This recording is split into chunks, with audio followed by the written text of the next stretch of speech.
Wherever you go, whatever you do, throw a little at it. Omax, Vest and Briefs. Tamil Nadu உணவுப் பொருள் வியாபாரிகள் சங்கத்தின் 80வது ஆண்டு விழா நடைபெற்று வருகிறது. மத்திய நிதியமைச்சர் நிர்மலா சீதாராமன் உரையாற்றி வருகிறார். அந்த நேரலை காட்சிகளை தொடர்ந்து பார்க்கலாம். அதே மாதிரி daily essentials, shampoo, oil, toothpaste, பல்பொடி எல்லாம் 5க்கு வந்துருச்சு. அதே மாதிரி நெய், வெண்ணெய், பாத்திரம் வீட்டுக்கு வாங்குகிறோம். நம்ம ஊரில் பெரிய பழக்கம் அது, எனக்கு நல்லா தெரியும். விருதுநகரில், இங்கே செட்டிநாட்டிலலாம் திருப்பி திருப்பி சொல்லி காட்டுவாங்க. பெண்ணுக்கு கல்யாணம் பண்ணி கொடுக்குறோன்னா சீதனமாக அவங்க வீட்டுக்கு வேணுங்கிற சாமான் எல்லாம் வாங்கி ஒரு ரூமில் அடுக்கி வந்தவங்கள பார்க்க சொல்லுவாங்க. பாருங்கள், எங்கள் பொண்ணுக்கு நாங்கள் இதெல்லாம் கொடுக்குறோம். நிஜமா இல்லையா? தேங்க்யூ மேலூர். 12லேருந்து 5% வந்துருச்சு. நல்லா நான் சீதனம் கொடுங்கன்னு சொல்ல மீடியாக்காரங்க இருக்காங்க. நானும் ஒரு பெண்ணு தான். ஆனால் இப்போது ஒரு பொருள் வாங்க போனோம்னா இன்றைக்கி மனசார சரி, நம்ம கவர்மெண்ட் எடுத்துக்கிறதுல பணம் நம்ம கையில் கொஞ்சம் இருக்குது, இவ்வளோ வாங்கணும்னு நினச்சா இன்றைக்கி இன்னும் கொஞ்சம் கூட ஜாஸ்தியாக வாங்கலான்ற அந்த தன்மை வரும் மனசுலேருந்து தான் இதை எடுத்து நான் சொல்கிறேன். இதனால் வீட்டு பொருள் எல்லாம் சொல்லிட்டேன். ஹெல்த்துக்கு இன்சூரன்ஸ் ஒரு பெரிய ஒரு அரசியலாகவே பண்ணிட்டாங்க. ஜிஎஸ்டி வந்த பிறகு ஹெல்த் இன்சூரன்ஸுக்கு வரி, நீங்கள் கட்டுற ப்ரீமியம் மேலே வரி. ஜிஎஸ்டி வந்த பிறகு வந்த விஷயம் இல்லை அது. ஜிஎஸ்டிக்கு முன்னாடியிலேருந்தே இன்சூரன்ஸ் ப்ரீமியம் மேலே டேக்ஸ் இருந்துச்சு. ஆனால் அரசியல்னால் என்ன வேணாலும் நாங்கள் பண்ணுவோம். பார்லிமெண்ட்டில் வந்து ஓ மோடி ஐயா நீங்கள் எப்படி இதை அவராக கொண்டாரு. ஒவ்வொரு ஸ்டேட்லேயும் இருந்துச்சுங்க முன்னாடி. நான் சொன்ன மாதிரி ஜிஎஸ்டியை முதல்ல எடுத்துகிட்டு வரும்போது எல்லாத்தையும் கலந்து ஆலோசித்து ஒரு ஸ்ட்ரக்சரில் இந்த 5க்குள்ளே இதில் போடணும்னு போட்டுக்கிட்டாங்க. சரி, கோவிட் வந்துச்சு, போயிடுத்து. அதுக்கப்புறம் அந்த இன்சூரன்ஸ்னால பல பேருக்கு வந்த கஷ்டங்களை மனசில் வச்சுக்கிட்டு இன்சூரன்ஸ் ப்ரீமியம் மேலே இருக்கிற ஜிஎஸ்டியை குறைங்க அப்படின்னு சொன்னோம். ரைட், அதை இன்னைக்கு கம்ப்ளீட்டாக எடுத்துட்டோம்.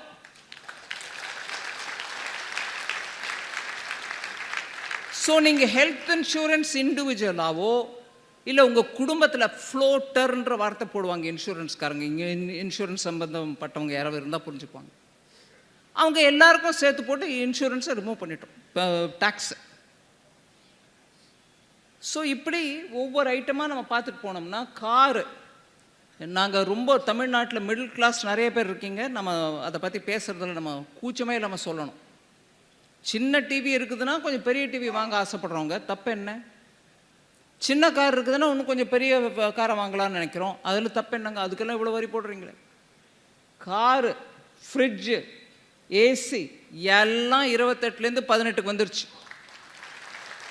ஸோ மிடில் கிளாஸ்க்கு தேவையான ஒவ்வொரு பொருளும் பார்த்து பார்த்து பார்த்து குறைக்க சொன்னது மோடி ஐயா. 5 கேட்டகரி சொன்னார் என்கிட்ட பேசும்போது. அவ்வளோ விவரமாக சொல்லாட்டினாலும் மிடில் கிளாஸில் இருக்கிறவங்கள பார்த்துக்கணும், ஜிஎஸ்டியை சிம்பிளிஃபை பண்ணணும். எம்எஸ்எம்இ கஷ்டப்படுறாங்க.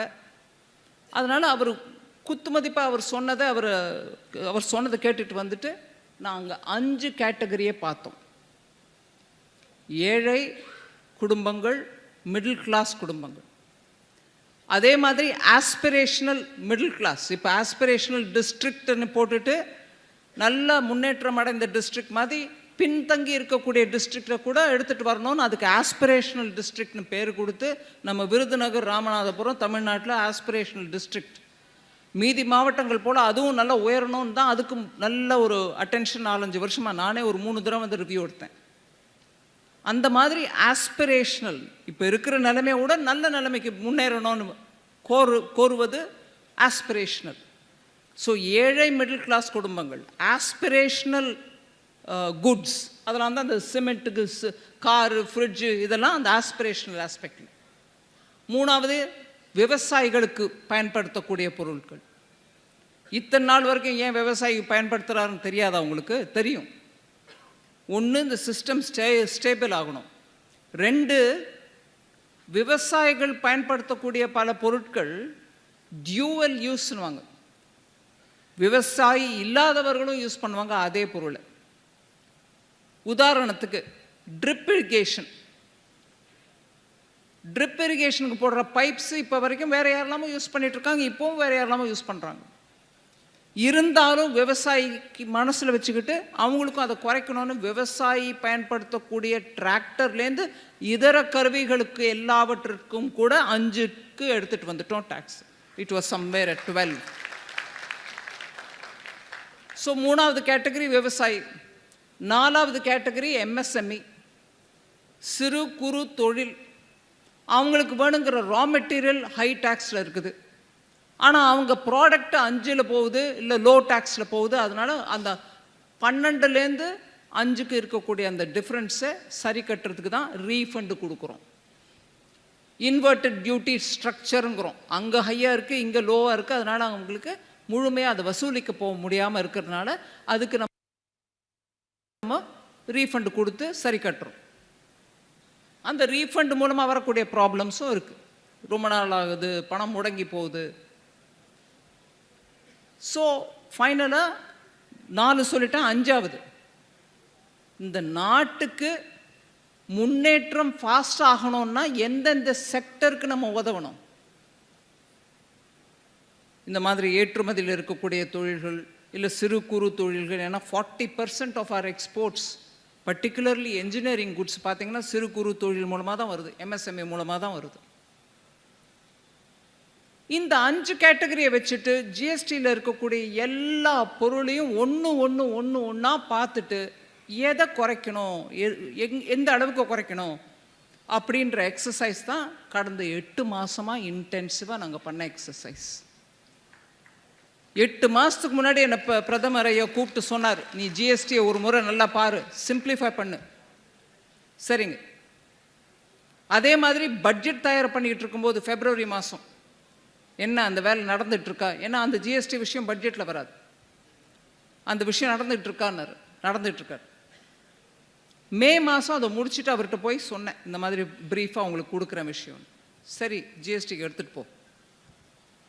அதுக்கப்புறம் தான் அதை முதல் முறையாக சரியாக எல்லா குரூப்பும் போட்டுட்டு ஜிஎஸ்டி கவுன்சிலுக்கு நம்ம போனோம். இதனால் என்ன ஆயிடுச்சுங்க, இதில் வரக்கூடிய பெனிஃபிட் என்னன்றதை எடுத்து சொல்கிறோம்.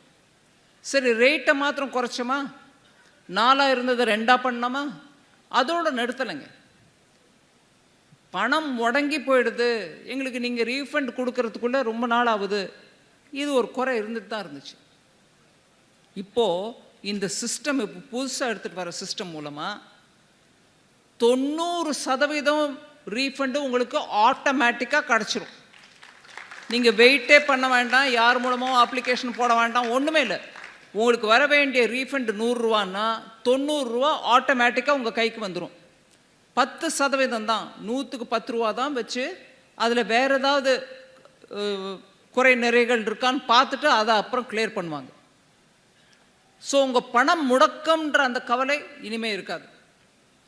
அதே மாதிரி ஜிஎஸ்டிக்கு ரிஜிஸ்டர் பண்ண வரீங்களா, என்னங்க ஒரு பேப்பர் கேட்குறாங்க, அதுக்கப்புறம் 4 பேப்பர் கேட்குறாங்க, அதுக்கப்புறம் எங்கள் இடத்துக்கு வராங்க, இன்ஸ்பெக்ட் பண்ணுறாங்க, போகிறாங்க, சீக்கிரத்தில் முடிவடைய மாட்டேங்குது, எனக்கு ரிஜிஸ்ட்ரேஷன் எப்போ கிடைக்கும்ன்ற அந்த கவலை இருந்துகிட்டே இருந்துச்சு. இப்போ 3 நாளைக்குள்ளே உங்களுக்கு ரிஜிஸ்ட்ரேஷன் ஆட்டோமேட்டிக் ஆகிடும். ஸோ இதெல்லாம் ஜென்ரலாக உங்களுக்கு எடுத்து சொல்லியிருக்கோம். You can move on. Is there next one? இது ஜென்ரலாக உங்களுக்கு சொல்கிறேன், இந்த வரியெல்லாம் சரியான சமயத்தில் சரி அமௌண்ட் வந்துருச்சுன்னா நாட்டுக்கு என்னெல்லாம் கிடச்சிச்சுன்றத ஒரு உதாரணமாக சொல்கிறோம். 144 வந்தே பாரத் ட்ரெயின் இன்ட்ரடியூஸ் பண்ணப்பட்டது.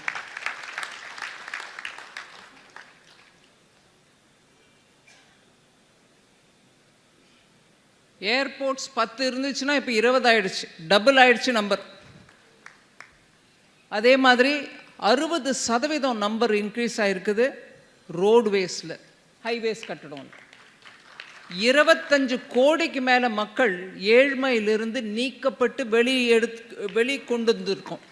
இன்றைக்கி அவங்க ஒரு லோவர் எண்ட் ஆஃப் மிடில் கிளாஸ்க்கு வந்திருக்காங்க. ஏழ்மையில் இனிமேல் அவங்க இருக்க மாட்டாங்க. 25 கோடி மக்கள் அந்த கரீப் கல்யாண் அன்ன யோஜனாவோ இல்லை அவங்களுக்கு டைரெக்டாக டிபிடி மூலமாக பணம் போகிறதோ எல்லாம் சேர்த்து போட்டு பார்த்தீங்கன்னா வேர்ல்ட் பேங்க் ரிப்போர்ட்லேயே சொல்லியிருக்காங்க 25 கோடி மக்கள் ஏழ்மையிலிருந்து வெளிவந்திருக்காங்க. அதே மாதிரி உங்களுக்கு தெரியும் ஸ்டார்ட் அப்ஸ் இன்னைக்கு 350 தான் இருந்துச்சு 2013-14. அவங்க இன்னைக்கு 1.5 லட்சம் பேர் இருக்காங்க ஸ்டார்ட் அப்ஸ். அவர் தனியாக பண்ணுறாங்களோ அவங்க கீழே 2 பேரை வச்சுட்டு பண்ணுறாங்களோ ஸ்டார்ட் அப் மூலமாக இந்த நாட்டில் எக்கானமி எவ்வளோ ஃபாஸ்ட்டாக சுழல்றது அப்படிங்கிறத எடுத்து சொல்ல முடியாது. அதெல்லாம் நம்மளுக்கு வரி பணம் வந்ததுனால நம்ம அவங்களுக்கு உதவி கொடுக்க முடியுது. That's fine. இது ஒவ்வொரு உதாரணத்தோடு நான் சொல்ல விரும்பினா இது நிறைய டைம் ஸ்பெண்ட் பண்ணல. ப்ரொஃபஸர் ஸ்ரீனிவாசன் பேசினபோது சொன்னார் 90% இன்கம் டேக்ஸ் இருந்தது இந்திரா காந்தி அம்மா காலத்தில். நீங்கள் 100 ரூபா சம்பாதிச்சிங்கன்னா 90 ரூபா டேக்ஸாக போகும். அது போய் இன்னைக்கு 12 லட்சம் வரைக்கும் நீங்கள் சம்பாதிச்சா கூட வரி கட்டாதீங்கிறோம் மோடி அரசாங்கத்தில்.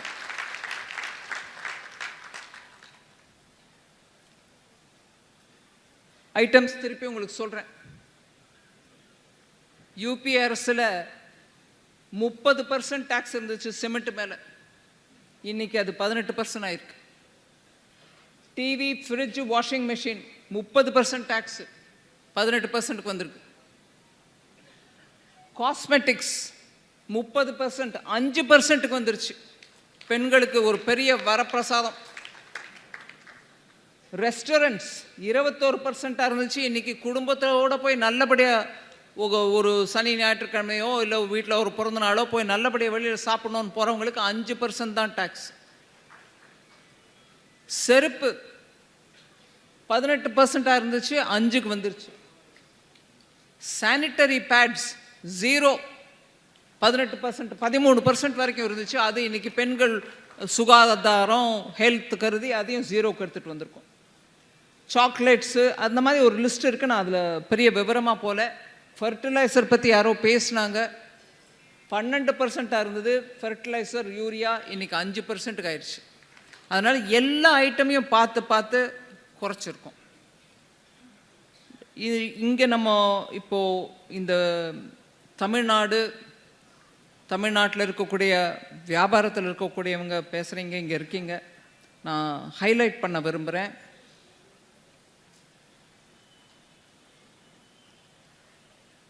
நேஷ்னல் லெவலில் ஃபுட் ப்ராசஸிங் ரொம்ப important aspect of our economy. 2024-25 agriculture and processed foods exports ஏற்றுமதி 49. மதுரை வேலம்மாள் அரங்கில் தமிழ்நாடு உணவுப் பொருள் வியாபாரிகள் சங்கத்தின் 80வது ஆண்டு விழா நடந்து வருகிறது.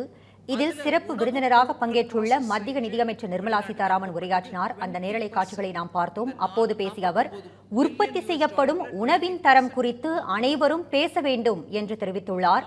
ஜிஎஸ்டி குறித்து நாடகம் நடத்த வேண்டிய அவசியம் மத்திய அரசுக்கு இல்லை என்றும் அவர் தெரிவித்துள்ளார். தொடர்ந்து பேசிய அவர், ஜிஎஸ்டி சீர்திருத்தத்தில் 375 பொருட்களின் மீதான வரி குறைக்கப்பட்டிருப்பதாகவும் அவர் தெரிவித்துள்ளார்.